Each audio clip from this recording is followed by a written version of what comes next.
Be specific with this game.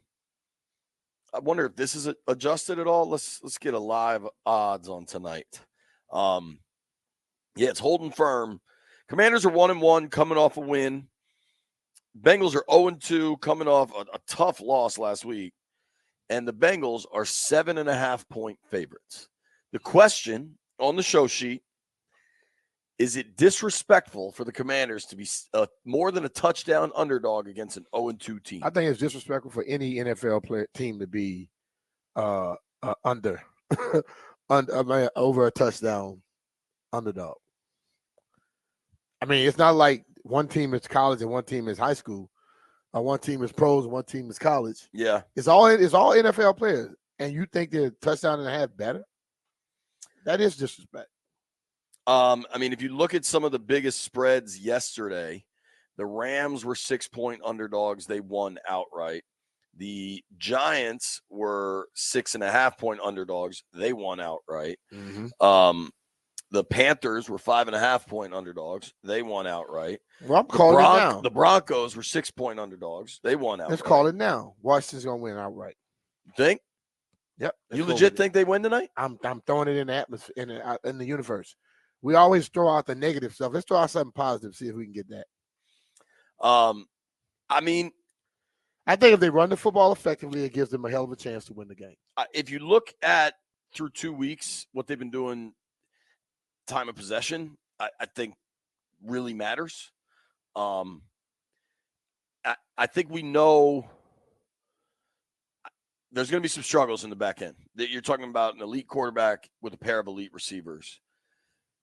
Mm-hmm. Try to slow this thing down against the Giants, and the Giants aren't the Bengals. I recognize that. Against the Giants, they had 37 minutes of possession. Yeah, I'll take that tonight.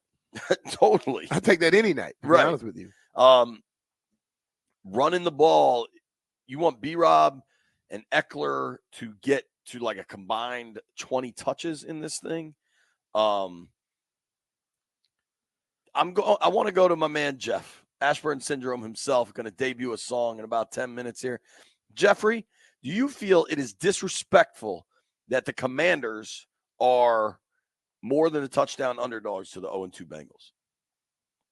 As much as I want to say I do feel it's disrespect, I can't say it is disrespectful. We haven't proven with the weapons that we're going up against tonight, we haven't proven that we can stop a receiver. We haven't proven that our defense can really stop a high caliber offense. So, especially the way we looked last week, it's nothing for us to be the favorites that showed in the game last week. We got the win. Yeah, it's a win on our record, but it was against the Giants when we struggled. So I don't think it's disrespectful. Right. Do I think we could pull a win out? Yes, I do. I'm always on the side of optimism, but it's going to take some time for us to prove to the nation for us to be favorites in the game. Okay, Jeffrey. I think that was reasonable. You put that kind of nicely, dog. I think, frankly, and this is not going to be popular. I think if you wanted to bet on the Bengals, you might be getting them at a little bit of a discount. Like, I think if they weren't 0-2, this number might be 8 or 9. I think if they had won the game against the Chiefs, it might have been 8 or 9. Right. If they had won last week and it came down to the absolute wire and maybe there was a bad call there, like if they had won that game and they were 1-1 and it just won in Arrowhead again, and people are talking about Burrowhead and all that stuff. I think it would be 8.5, 9.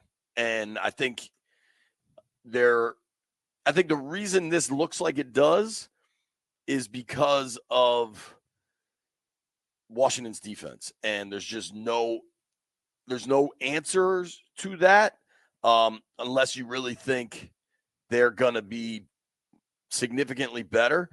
My question be, in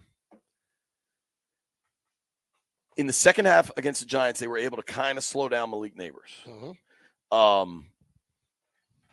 You had BSJ on Neighbors.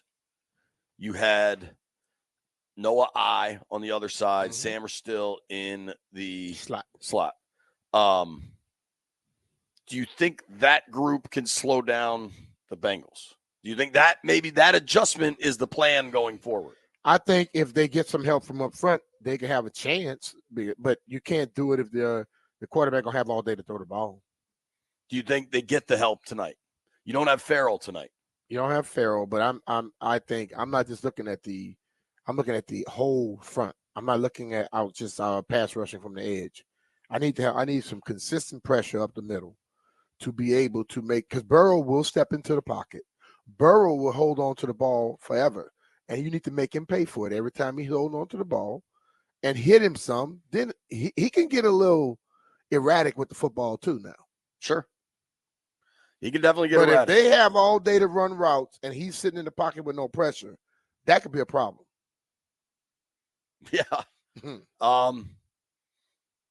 I think you got to get some pass rush in this thing. I mean, in a meaningful way. And I don't know. You know who? Listen, the conversation around Allen and Payne is fair and accurate. Those guys need to produce at a higher level. Dorrance Armstrong was signed because, hey, man, this guy was pretty good in Dallas. If he gets more opportunity here, he can generate more. No, I don't know that we've said his name. Yep. I mean, listen, bro. There is nothing wrong with questioning how someone is playing. If you were assigned here to do a job, then do it. I think there was everybody can't blame the defensive backs all the time. They're not the only people on the field. Sure. And everybody's job depends on the other person's job. Through 2 games, Dorrance Armstrong has 3 assisted tackles. Now, they do give him credit for 3 quarterback hits. I can't think of them off the top of my head, but I believe he hit. I know he hit Baker Mayfield once, and he also hit Daniel. I saw the plays, but we forget that it's not all about sacks when it comes to the outside guys. Sure, the pressure and hitting guys is as important, but just the hindrance in the face of a quarterback to collapse the pocket to where they can't step up, that normally gets the guys on the edges the chance to get a sack. Sure. So, I also think we heard so much about kind of these A-gap blitzes and how they're going to use Frankie Louvu. Haven't seen a ton of that. Maybe it was situational. The Bucs kind of just outclassed them, and then you're probably not going to send exotic blitzes. The Giants, they were right there. I wonder if they'll try to do that, if they'll just be more experimental tonight.